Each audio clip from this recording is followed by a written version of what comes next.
morning, YouTube. I have my 2014 Jeep Wrangler Sahara here, and I'm going to be taking off the factory side steps, installing these Hooke Road side steps. This is not a very difficult job to do. It's actually pretty easy. These are actually going to mount in a different location.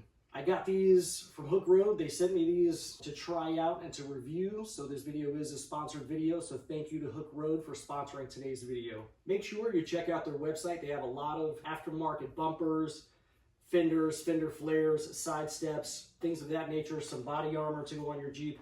Check them out. The factory ones are a bit faded out. They're not the best looking side steps ever, so I want to put something that's a little bit more functional, looks a little bit better, and is going to give the Jeep a little bit more style and attitude.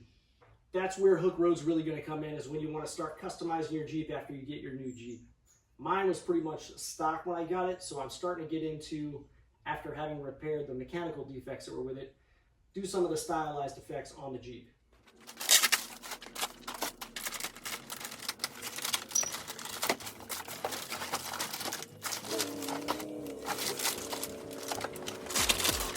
An L on one side and an R on the other side up inside this pocket, and that is going to be respected to the driver's side of the vehicle. So one thing I did do last night in anticipation of doing this job is on this rear body mount and the front body mount over there, I went ahead and sprayed a little bit of penetrating lube on the two nuts that are on the sides, because that's where the new side steps are going to mount. They were a little rusty on my Jeep, so I did hit them with a little penetrating oil to help them come off a little easier. So what I'm going to do now is work on removing the factory side steps, and it looks like we're going to have, it is a 13 though, and then maybe a 10 millimeter up here, if you can find your 10 millimeter within your shop. So remove the two smaller bolts here, the 10 millimeters and a 13 millimeter.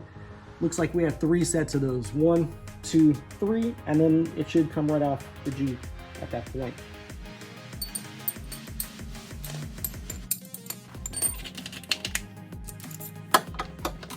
All right, looks like I'm gonna have to use an opened in wrench on the 10 millimeter there.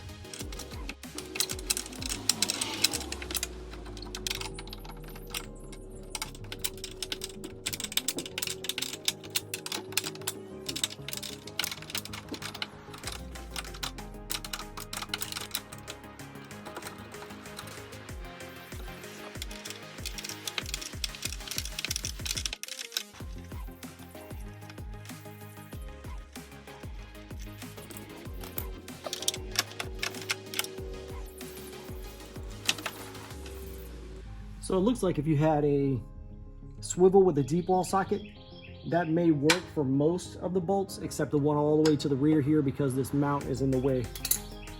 So just a heads up there, I did it the stupid way just now, but learn from my mistake. So, but I'm almost done. I just have this one left.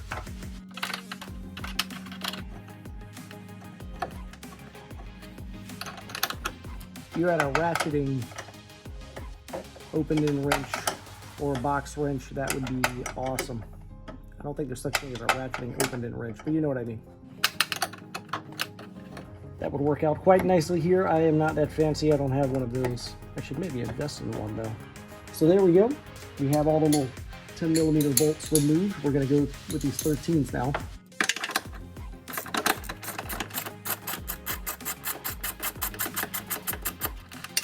There's one.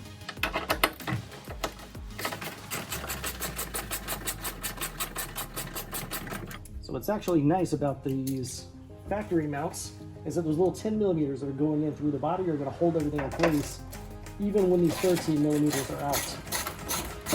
Keep it from falling on your face. That's nice.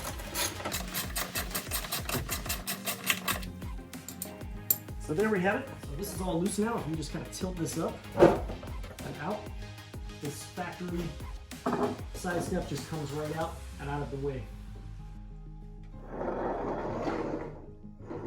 So the next thing I'm going to do in preparation of installing the new side steps is I'm just going to kind of clean this rail right here.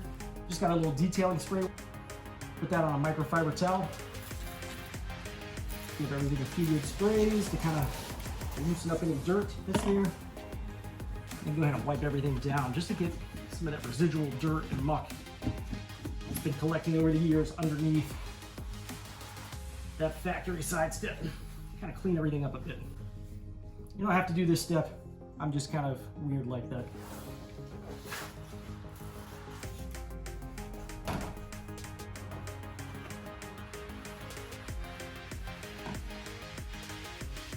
You want to keep moving your towel around too, because that's going to have a lot of built up sand and debris and everything there.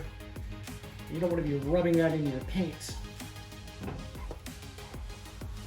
So now we're going to remove the nuts off my rear mount here. This is going to be a 16 millimeter, and a deep wall socket would be ideal for this. I do not have a deep wall 16. I have a deep wall 15 and a deep wall 17, but not a 16, naturally. So that one's off. Quick tip here, if you're having that issue like that, you can always push this down just a hair, and you see how you get more engagement on the nut. I would prefer more engagement on the nut and less engagement on the extension in that case.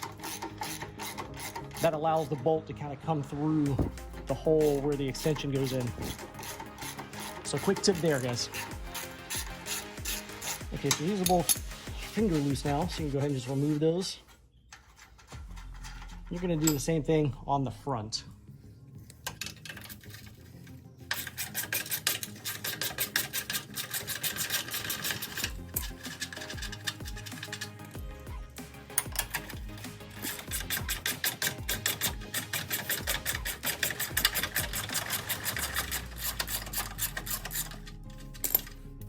The next step is probably the most satisfying step that you're going to perform on this install, and that is to actually bring this up and bolt it in position. There's probably a couple of different ways to do this. I think what I'm going to do is grab a piece of wood, put it on the bottom of this, use my jack to lift it in position, or if you go get a helper, however you want to do it. Just got a piece of 3/4 inch plywood that's been laying around. Give that just a little bit of elevation so that I know it's not leaning on this part. I don't want it to come off balance and have it fall off the jack. And I'm just going to pick it up, center it on the jack puck so that it's balanced, and try not to knock it off. I'm going to raise it a bit. Carefully roll it into position. You may want to hold this while you're doing that.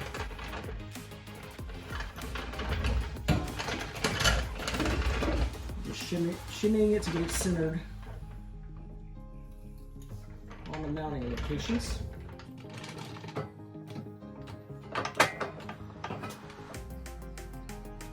And that is probably good because I think I can almost get the bolts in right here.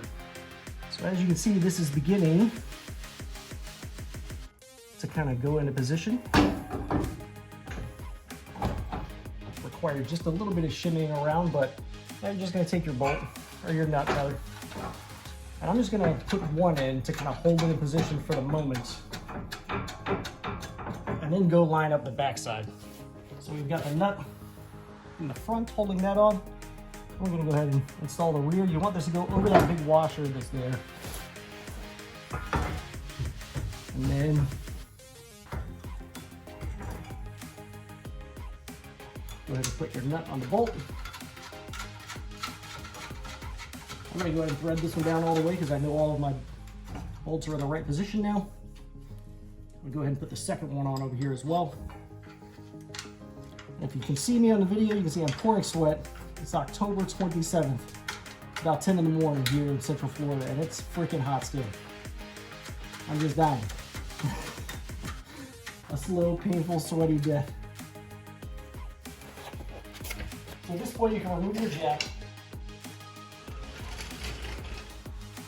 And it's just a matter of retightening your bolts here.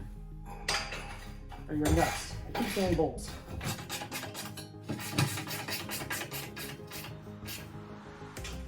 Don't need to be super tight, so don't over torque the crap out of it. There is a torque value, I'm sure. I'll look it up and I'll put it in the caption as a pop-up on the bottom of the video. That way everybody knows what they need to do.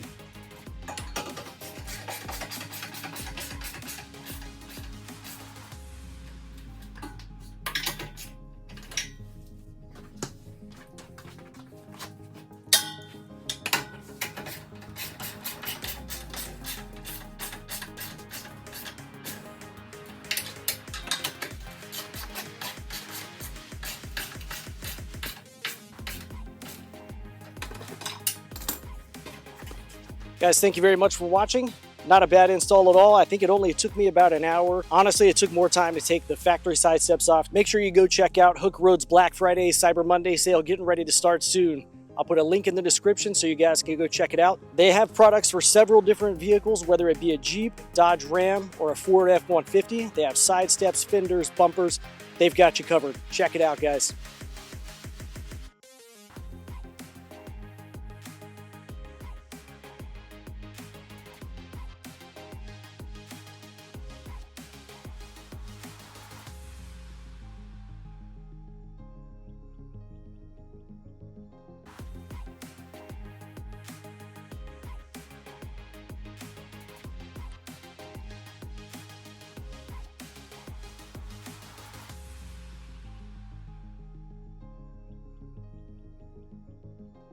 Everyone, if you enjoyed today's video, I would invite you to go ahead and hit the subscribe button down below right there on the right hand corner.